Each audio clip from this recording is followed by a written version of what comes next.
Number one show of late night, nothing but illustrious guests. That's right. Tonight, We got returning guests. and second time on the motherfucking show. He knows how to make a statement, ladies and gentlemen, whether it's on the field, intercepting shit, or social justice. Being an activist and a Super Bowl champion safety with the Philadelphia Eagles. That's right. Let's welcome back Malcolm Jenkins That's to right. the table. Malcolm Jenkins in the building. First thing first, let's get to the most important stuff. Where's the ring? Oh, it's at home in the safe, man. You don't wear it? Nah, man, you can't walk around. You're not with just it. like a flexor, like, Yeah, nah, you don't just be like, yo. You know what I'm saying? When you order shit in Philly? Oh, Nah, pay well, for you know, food? yeah, nah, you don't even need the ring to do that. Oh, nah, like when not people right see now. you now, it's just like, Yeah, you good. set for life. Bills covered. Oh. Do people just stand up, start clapping, or people Nah, that's too thank awkward. you for your They service? definitely do that. Yeah. Like the military is. Man, what was that feeling like? Oh, it's crazy. You know, for it to be the first one in the city, man, Yeah. it's like, it's big, especially the Eagles, man. What's funny is like we all hated the Eagles, and we was like, you know what? Eagles fans, and we was like, you know what? We'll let you guys have this. We're not gonna shit on it. And they celebrated the way we expected. Yes, the they Eagles did. They to definitely celebrate. All right, you were on the team that also gave the Saints their first championship. Yep. Oh. What were the parallels? How do you compare the two celebrations? The two celebrations were actually very, very comparable. I remember my rookie year, we won in New Orleans. It was like 900,000 people in the streets. And I'm like, there's no way anybody's parade is gonna be anything close to this. We had about close to 3 million in Philly. That was a serious parade, man. Yeah, I think the Pope had less than a mil. So we're killing the Pope. Yeah. You know what I'm saying?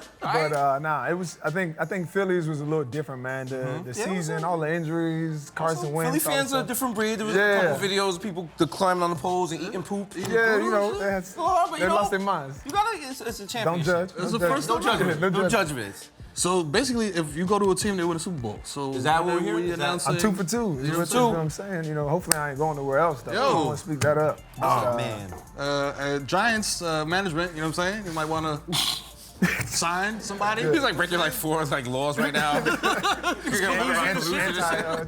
agent's like, what's going on? All right. You grew up in Piscataway, Yeah, Jersey. right down the road. Okay. So Giants or Eagles fan growing up? My dad used to be a Giants fan. Okay. Obviously, he's since converted to it. That's a good dad, because I was like, well, sucks for you. He's like, you know, Eli was giving him headaches anyway. So That's true. he came over. Do not get my father started on Eli. Wow. Chill, Mike Francis is gonna crash through the roof and shit. Like, what are you talking about? That's probably elite without Eli.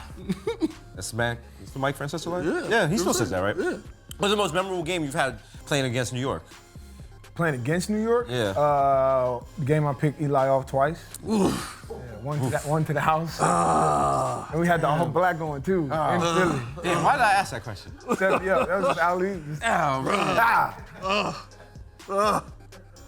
Y'all can show them highlights like No, we don't. just B-roll. The highlights is on Live League. All right, Meek Mill's Dreams and Nightmares. That's like the anthem. Yeah. That's the anthem for the season. Who decides who's picking the music in the locker room? Is it you guys come in like, I like this song? Is there like an equipment manager? Is it just the most brolic dude? Like, Nah, you know what? Our special teams coach, he plays music before every meeting. So the beginning of the year, everybody he gives everybody a paper. You write down 5 tracks, and they just play a playlist every year. So Got you. around the playoffs, we came in, and the Dreams and Nightmares came on, and we delayed the meeting for about 5 minutes. Oh, yeah. We just turned up. Oh yeah, That's a- Hold on, wait a minute. Yeah. Nah, you can't. And then we just kept doing it. And then next thing you know, they asked us, you know, what song y'all want to come out to the Super Bowl. We said Dreams and Nightmares. They said, all right, well, what's the backup plan B just in case the league don't approve it?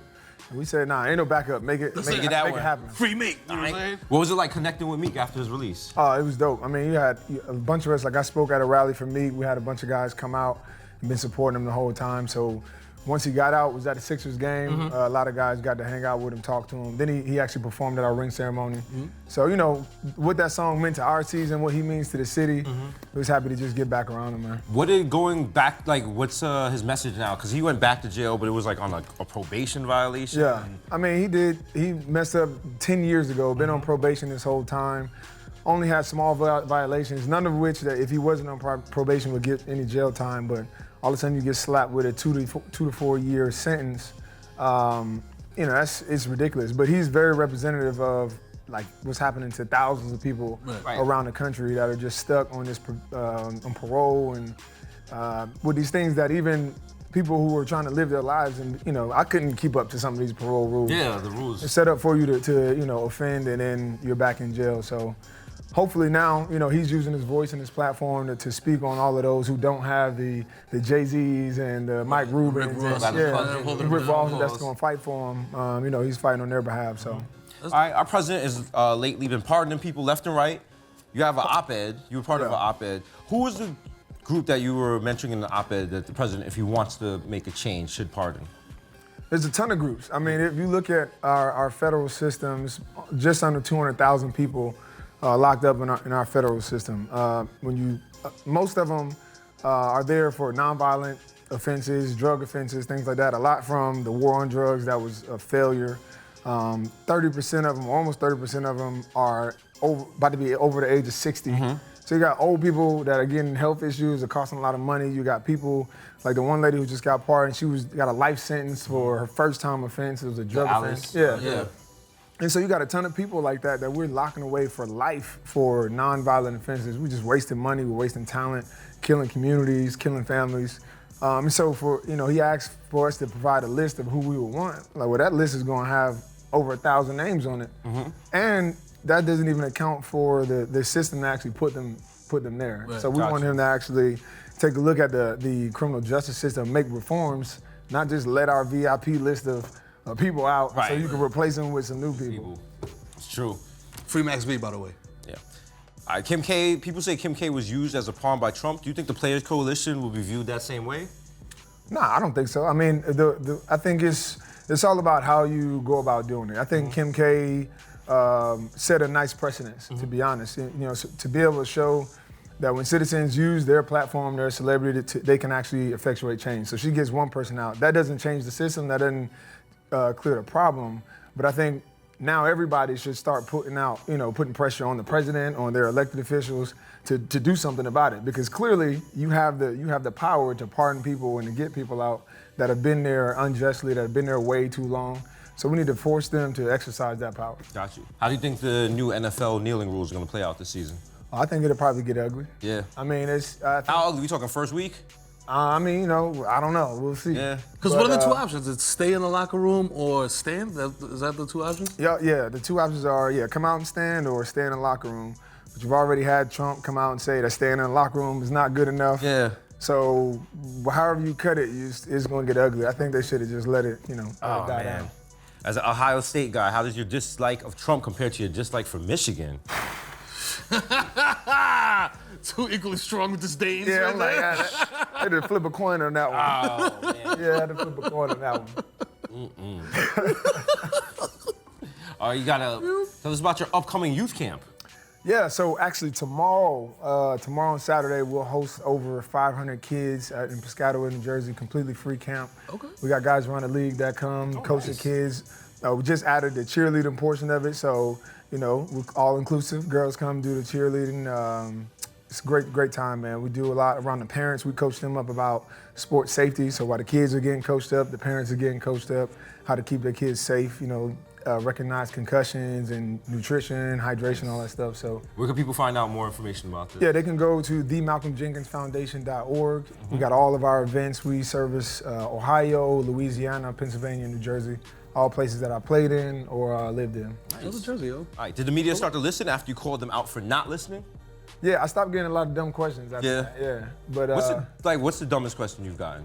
Well, for 2 years, we've been trying to talk about, specific issues like police brutality, mass incarceration, all these things, and then they'll ask you so, what are your thoughts on these internet trolls that talk about the flag? Right. It's not about the flag. Can we stop talking about that? But they continue to push that narrative. So one of the ways to avoid all of that was just to use cards and put the statistics and the issues that we wanted to, talk about up.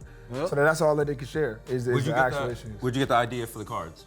So we were thinking about it, knowing that we were going to have to be in front of the media because of the whole White House ordeal. And we said, you know what, we should just use cards. And so we was like, all right, well, what do we want to say? What are the messages? So we put that together pretty quick. We did that the morning of that interview, actually. See, because I was like Philly, cards. You know, I immediately thought, because the OK Player thing, could you bring up Common, Come Close, the video? Oh, wow.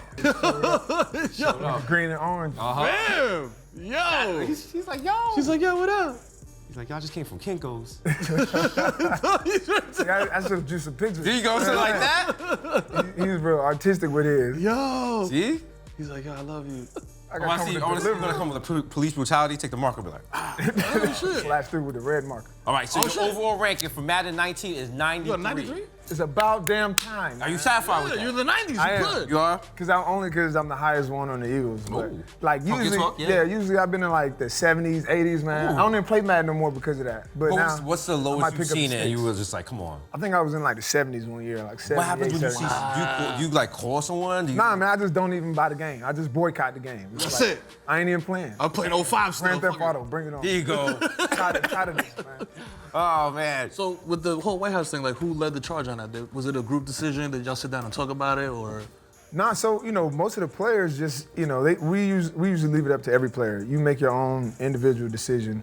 I think there's a group of guys that like wanted to go to the White House. They dreamed of that tradition, winning the Super Bowl, going to the White House, which is cool. There's another group of guys, mainly all the black guys, didn't want to go.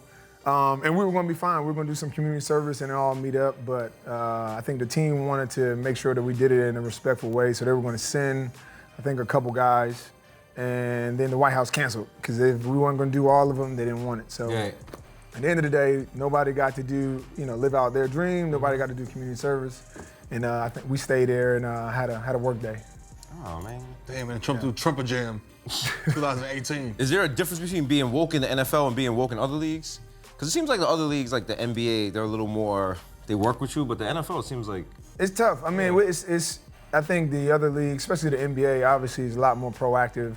They're very, tied into the hip hop culture. They let their players express themselves in a way that I don't think the NFL does. But they have a policy as well. Like their players can't kneel or anything. But I think because they're so proactive, nobody cares about it. Right. Whereas the NFL is always reactionary and is always trying to play both sides of the argument, and oftentimes you just piss everybody off. How difficult is an interview like this? Because do you get in trouble if you say things against the NFL, like even in the offseason? Nah, you don't get in trouble. But often, we've been trained in football to be all about the team, all about the sport, like never say anything. So, but I think what you're starting to see is a generation of athletes that are seeing how much leverage we have because we are the game.